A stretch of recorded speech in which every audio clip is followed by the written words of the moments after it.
আসসালামু আলাইকুম রহমতুল্লাহ। নেপালের প্রধানমন্ত্রী বালেন্দ্র ক্ষমতায় থাকতে কষ্ট হয়ে যাচ্ছে, মানে ব্যাপক কষ্ট পাচ্ছেন যে ক্ষমতায় থাকার দরকার কি, এই ক্ষমতার কোনো মানে নেই, এই ক্ষমতা আমার কী জন্য দরকার সরাসরি হয়তো বা বলতে পারছেন না। এজন্য ঘুরে ফিরে ও ভারতের পেছনে লাগছে।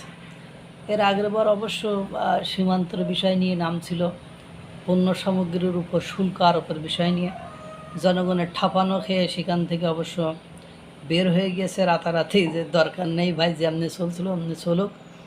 কারণ ভারতের কাছে অনেক কলকাঠি রয়েছে, নেপালের কে প্রধানমন্ত্রী থাকবে আর না থাকবে সেটা অনেকটাই নির্ভর করে ভারতের উপর। কারণ ভারত নেপালের জনগণকে এত বেশি সুযোগ সুবিধা দিয়েছে যে একটি রাষ্ট্রের জনগণের সুযোগ সুবিধা দিয়েছে।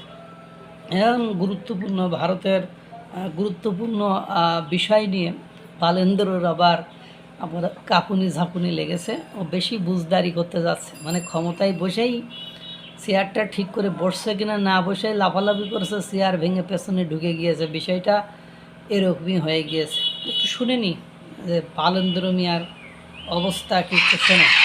আবারও আলোচনায় জেনজি আন্দোলনের মধ্য দিয়ে মসনদে বসা নেপালের প্রধানমন্ত্রী বলেন্দ্র শাহ এ দফায় উস্কে দিয়েছেন শতাব্দী পুরনো ভারত নেপাল সীমান্ত বিরোধ।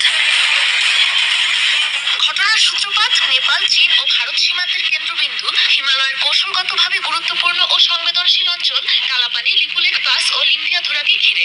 রোববার পার্লামেন্টে সাংবাদিকদের প্রশ্নের জবাবে বলেন্দ্র শাহ জানান, সম্প্রতি নেপালের ভূখণ্ডে ভারতের দখল ও অনুপ্রবেশের বিষয়টি নজরে এনেছে প্রশাসন, যা নিয়ে আলোচনায় বসতে আনুষ্ঠানিকভাবে নয়াদিল্লির কাছে পাঠানো হয়েছে একটি কূটনৈতিক চিঠি। এরই মাঝে যার জবাব এসেছে ভারতের কাছ থেকেও। ভারতের পাশাপাশি বিরোধ মেটাতে চীন ও যুক্তরাজ্যের সাথেও আলোচনায় বসতে আগ্রহ প্রকাশ করেন প্রধানমন্ত্রী। প্রধানমন্ত্রীর এই বিতর্কিত মন্তব্যের পর ফের মাথাচাড়া দিয়ে উঠেছে সংবেদনশীল এলাকাটিকে নিয়ে চলতে থাকা দীর্ঘ ত্রিদেশীয় দ্বন্দ্ব। পরিস্থিতি সামাল দিতে একটি বিবৃতি প্রকাশ করেছে নেপালের পররাষ্ট্র মন্ত্রণালয়। সেখানে বলা হয়, আঞ্চলিক কিংবা রাষ্ট্রীয় কোনো মালিকানা নয়, বরং সীমান্তের নো ম্যানস ল্যান্ডে অনুপ্রবেশের বিষয়টি ইঙ্গিত করেছেন বলেন্দ্র শাহ। সম্প্রতি প্রধানমন্ত্রী হওয়ার পর আমি একটি বিষয় জানতে পেরেছি যা আপনারা শুনলেও অবাক হবেন।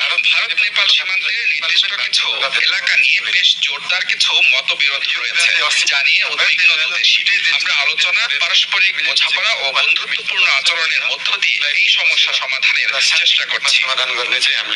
মূলত 1816 সালের অ্যাংলো নেপাল যুদ্ধ বা গোর্খা যুদ্ধ পরবর্তী সুগাউলি চুক্তির ভিত্তিতে দুদেশের সীমান্তবর্তী মহাকালী নদীকে নির্ধারণ করা হয়েছিল নেপালের পশ্চিম সীমানা হিসেবে। কিন্তু সে সময় নদীটির উৎস স্পষ্টভাবে উল্লেখ না করায় দ্বিমতে জড়ায় নয়াদিল্লি, কাঠমান্ডু। তবে চুক্তি পরবর্তী সময় বারবার মানচিত্রে পরিবর্তন আনে ব্রিটিশ ঔপনিবেশিকরা। ওই অঞ্চলে ভারতের প্রশাসনিক নিয়ন্ত্রণ থাকায় মহাকালের উৎস হিসেবে নির্ধারণ করা হয় কালাপানির ঝর্ণাকে। 1947 সালের পর উত্তরাধিকার সূত্রে ওই অঞ্চলের নিয়ন্ত্রণ পায় ভারত। এরপর ভারতের সাথে যুদ্ধে জড়িয়ে চীন তিব্বতের নিয়ন্ত্রণ নিয়ে নিলে কৌশলগতভাবে আরো গুরুত্বপূর্ণ হয়ে ওঠে অঞ্চলটি। তিব্বতের সীমানা ঘেঁষা হওয়ায় লিপুলেখ পাসের নিরাপত্তা জোরদার করে ভারত। মূলত সীমান্তে নজরদারি, রসদ সরবরাহ, যে কোনো অতর্কিত হামলা সম্পর্কে আগাম সতর্কবার্তা পাওয়ার জন্য ওই এলাকাগুলোর দখল নিয়েছে ভারত। পাশাপাশি বিনিয়োগ করেছে অঞ্চলগুলোর বিভিন্ন অবকাঠামোগত প্রকল্পেও। তিব্বতে ভ্রমণকারী তীর্থযাত্রীদেরও অন্যতম প্রধান রুট এটি। অন্যদিকে ঐতিহাসিক প্রমাণের ভিত্তিতে এই অঞ্চল নিজেদের বলে দাবি করে আসছে নেপাল। আবারও আলোচনায় জেনজি আন্দোলনের মধ্য দিয়ে মসনদে বসা নেপালের প্রধানমন্ত্রী বলেন্দ্র শাহ এ দফা বিষয়টা আপনারা উপলব্ধি করতে পেরেছেন যে ওই অঞ্চলটি ভারতের জন্য কতটা গুরুত্বপূর্ণ, এবং সেখানকার ইনফ্রাস্ট্রাকচার উত্তরাধিকার সূত্রে পাওয়া বিষয়টি এখন যখন হঠাৎ করে উনি উড়িয়ে এসে জুড়ে বসে মনে করেছেন যে আমি হনু হয়ে গিয়েছি, তাহলে তো সমস্যা। কারণ দীর্ঘদিন যারা ক্ষমতায় ছিল তারা এই বিষয়টি নিয়ে কথা বলেনি, এবং সেখানে ইনফ্রাস্ট্রাকচারগত এবং যুক্তরাজ্যের বিষয়টাও সেখানে টানা হয়েছে, যে বারবার করে তারা সেখানে জায়গা চেঞ্জ করেছে, সীমানা চেঞ্জ করেছে, সীমানা পরিবর্তন করেছে, সেটা আপনারা দেখেছেন। এবং তাদের ওই অঞ্চলটি অর্থাৎ ভারতের ওই অঞ্চলটি কী পরিমাণ গুরুত্বপূর্ণ আপনার সেটা বলার অপেক্ষা রাখে না। সুতরাং বালেন্দ্র বেশি দিন ক্ষমতায় থাকতে পারবে বলে আমার মনে হয় না। কারণ এর আগে আপনারা দেখেছেন যে শুল্ক আরোপের বিষয়টি নিয়েও লাফালাফি দাপাদাপি করেছে, অবশ্য দুদিনে সেটা রেশাইজ করে ফেলছে।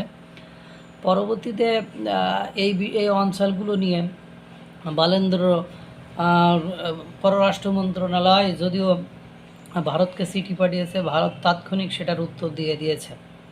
সুতরাং এটা নিয়ে খুব বেশি বা ঠেলাঠেলি করলে বালেন্দ্রর ক্ষমতায় থাকা দুর্বিষহ কষ্টসাধ্য হয়ে যাবে বলে আমার মনে হয়। কারণ বালেন্দ্র বিষয়টা বুঝতে পারছে না সে দেশের জনসংখ্যা, সে দেশের জনগণ মূলত কী চায়। সে মনে করেছে আমি বসছি, আমার গা গরম, রক্ত গরম, কিন্তু গা গরম আর রক্ত গরম দেখাইতে গেলে হয় না। কারণ ইতিমধ্যে আপনারা দেখেছেন নেপাল তো পুরোপুরি ভারতের উপর নির্ভরশীল একটি রাষ্ট্র, এটা বলা যেতে পারে বা বলা যায়।